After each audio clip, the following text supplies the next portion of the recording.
y vamos a hablar, porque tenemos varias cosas para conversar con él, con Carlos Bianco, jefe de asesores de la provincia de Buenos Aires. Carly, buenos días. Florencia Halfon te saluda. ¿Cómo estás?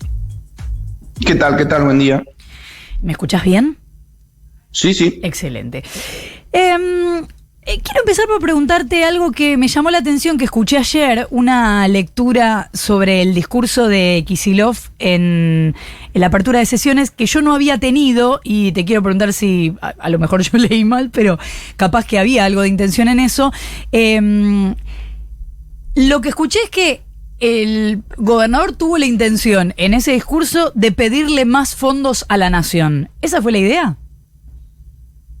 No, mira, no fue la idea particular de ese discurso. Es algo que el gobernador, más allá de pedir o no pedir, viene planteando desde el comienzo de su gestión, inclusive antes, desde la campaña, la necesidad de más fondos para la provincia de Buenos Aires. En tanto, la provincia representa aproximadamente el 40% de todo lo que pasa en la Argentina, lo bueno y lo malo, ¿no? La producción, las exportaciones, la generación de valor, pero también tenemos el 60% de los indigentes del país, el 55% de los pobres del país están sobre todo en los núcleos urbanos de la provincia de Buenos Aires, y lo que siempre planteó el gobernador es que se necesitan reforzar los recursos si se quiere cambiar ese problema estructural. Solamente recibiendo el 22% de la coparticipación o montos equivalentes al 22% de la coparticipación es muy difícil solucionar esos problemas, y de hecho agradeció al gobierno nacional por haber recuperado 1,18 puntos porcentuales en el año 2020 para la provincia de Buenos Aires. Ayer se firmó un importante convenio que refuerza los fondos para la provincia de Buenos Aires, así que el gobierno no es que le pidió al gobierno, estableció una realidad, estableció una situación que hay que tener en cuenta en materia presupuestaria para los próximos años, si efectivamente queremos mejorar las condiciones materiales de vida del pueblo bonaerense. Es eso, y de hecho le agradeció al gobierno nacional por haber hecho esos esfuerzos. Obviamente que no se pueden hacer de un día para el otro, porque es desvestir un santo para vestir al otro, pero me parece que hay que marcar un camino de recuperación de los fondos de la provincia de Buenos Aires, que es la que recibe menores fondos de coparticipación cuando uno hace el cálculo per cápita. ¿Y existe tal proceso para lograr que se llegue ahí? Existe, por eso te comentaba que comenzó en el año 2020 con la devolución de 1,18 puntos porcentuales a la provincia, que se habían dado irregularmente a la Ciudad Autónoma de Buenos Aires. Eso recuerdo, y todavía está en debate, sí. Pero no, existe con los convenios que se firmaron ayer para reforzar en 75.000 millones aproximadamente los fondos para la provincia de Buenos Aires. Corresponde. Bien. Existe y corresponde. Respecto del planteo del plan 6x6, esta idea de que los últimos 6 años fueron una complicación y que los próximos 6 años serán de recuperación, ¿incluye en los próximos 6 años un segundo mandato de Axel Kicillof? No necesariamente. Lo que nosotros planteamos, y como siempre se le reclama a los poderes ejecutivos, es que se establezcan políticas de Estado. Siempre, todo el arco político, el periodismo siempre se llena la boca diciendo hay que establecer políticas de Estado en el gobierno nacional, en las provincias, etcétera. Lo que estamos haciendo nosotros es establecer políticas de Estado. No estamos definiendo una cuestión política que tendrá que definir en su momento nuestra fuerza política de quién va a ser la mejor representación para la gobernación en 2023. Obviamente que es natural en general que sea una continuidad de los mandatos que están vigentes, pero eso lo definirá nuestra fuerza política. Lo que estamos diciendo es que vamos a establecer una serie de políticas de acá a 6 años para que se implementen y mejoren la calidad de vida de los bonaerenses, independientemente de quién las ejecute. Carly, ayer se conocieron algunos detalles más de lo que podría terminar siendo el acuerdo con el FMI, y entre esos detalles aparecen la idea de segmentación tarifaria, por lo menos una primera segmentación dividida en 3. ¿Qué mirada tenés sobre esto? Mira, sobre el acuerdo del FMI en general, ya lo dijo nuestro gobernador.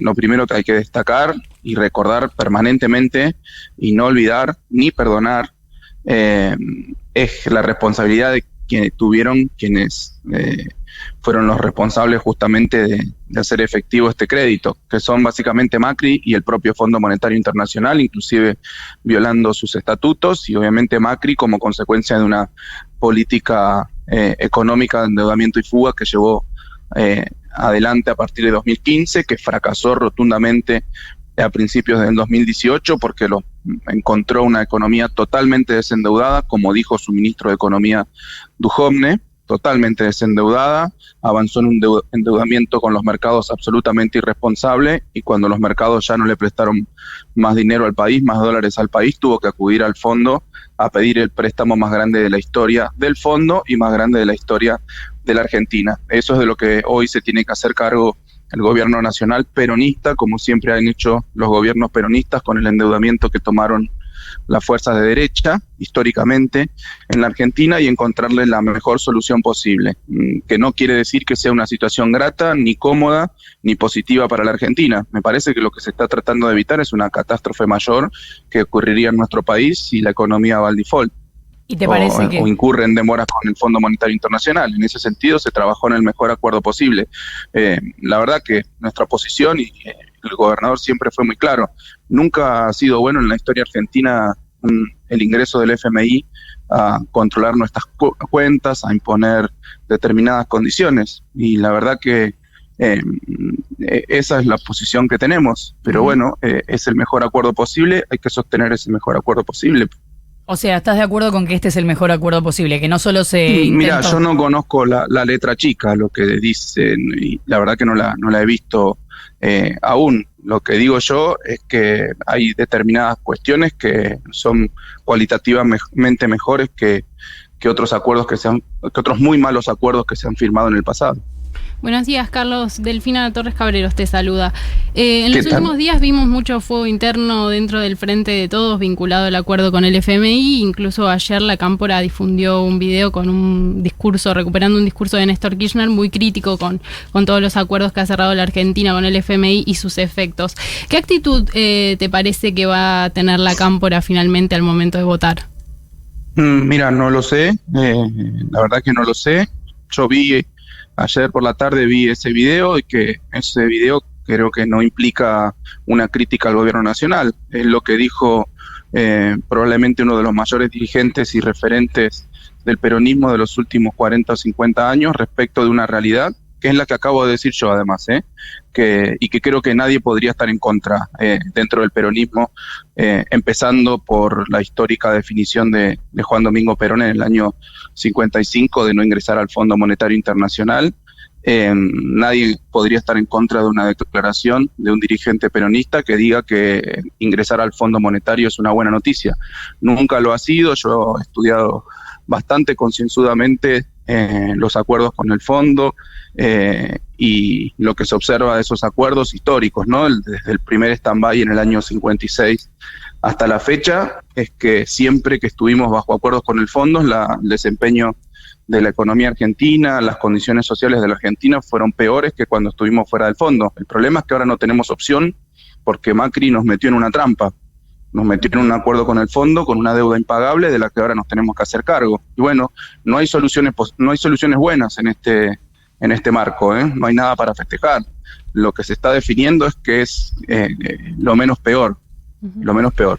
Y Carlos, en los últimos días también se hicieron varias comparaciones entre el conurbano bonaerense y otras ciudades del mundo. Por ejemplo, Santilli lo comparó con Kiev y Federico Andajasi habló del barrio de Cristina de Tolosa como el barrio de Putin, también muy similar. ¿Qué piensa de este tipo de comparaciones? Bueno, yo soy de Quilmes. Que sería como que más o menos. Sí, no sé. Hace poco me acuerdo que habían dicho que el conurbano era África también. También. Sí, tienen una vocación geográfica muy particularmente muy extraña, algunos dirigentes o algunos periodistas respecto de la caracterización del conurbano. El conurbano es el conurbano, no es ni África, no es Kiev en guerra, ni como era el otro que dijiste. El barrio de Putin. Dicho. El barrio de Putin. No, es como Putin no sé en qué barrio nació. El conurbano es el conurbano, tiene una dinámica propia. Lo que yo digo es que para los que lo comparan con Kiev, se fueron 1 millón de personas de Ucrania, se acaban de ir de 1 millón de personas de Ucrania porque es un país en guerra. Al conurbano permanentemente vienen a vivir personas desde el resto del país y desde países limítrofes fundamentalmente. O sea que tan malo no debe ser el conurbano. Igual el conurbano ofrece muchísimas oportunidades de trabajo a mucha gente que no la encuentra en otros lugares de la Argentina y de nuestros países limítrofes. O sea que tan malo no debe ser el conurbano. Obviamente que tiene problemas estructurales, obviamente que tiene deficiencias, como volviendo al comienzo de la discusión. Gran parte de esos problemas estructurales y esas deficiencias provienen de un error histórico que cometió el radicalismo en el año 87, cuando estaba de gobernador Armendáriz, en donde se dio 7 puntos de la coparticipación de la provincia de Buenos Aires para que sean repartidos en provincias del norte, con la idea, con el objeto de que si se ponen mayores ingresos en las provincias del norte, no iba a haber migración interna hacia el conurbano. Bueno, se pusieron los mayores ingresos en el norte y siguió aumentando la migración interna porque fue un error conceptual. Obviamente que esos fondos que se dieron a las provincias del norte sirvieron para mejorar la infraestructura, los hospitales, seguramente la educación pública. Ahora, al no haber posibilidades de empleo, obviamente que mejora la calidad de vida las escuelas, los hospitales, las rutas, la infraestructura, pero la gente tiene que tener un trabajo y ese trabajo lo sigue viniendo a buscar al conurbano. Igual sí, me acordé recién de un video que se viralizó de un chico al que entrevistaron, un joven al que entrevistaron que estaba en Ucrania y que le preguntaban si tenía miedo y él dijo, mira, yo soy del conurbano, así que no tengo miedo. Esa era la comparación que tiraba, pero bueno. De Lanús. Sí, de Lanús era así. Escuché que se fue de Ucrania, ese joven, lamentablemente, por la situación. Probablemente venga al conurbano. Claro. 2 últimas. ¿Te preocupa que el oficialismo en el Congreso Nacional vote dividido? Mira, son definiciones que va a tener que tomar las distintas facciones de nuestra fuerza política.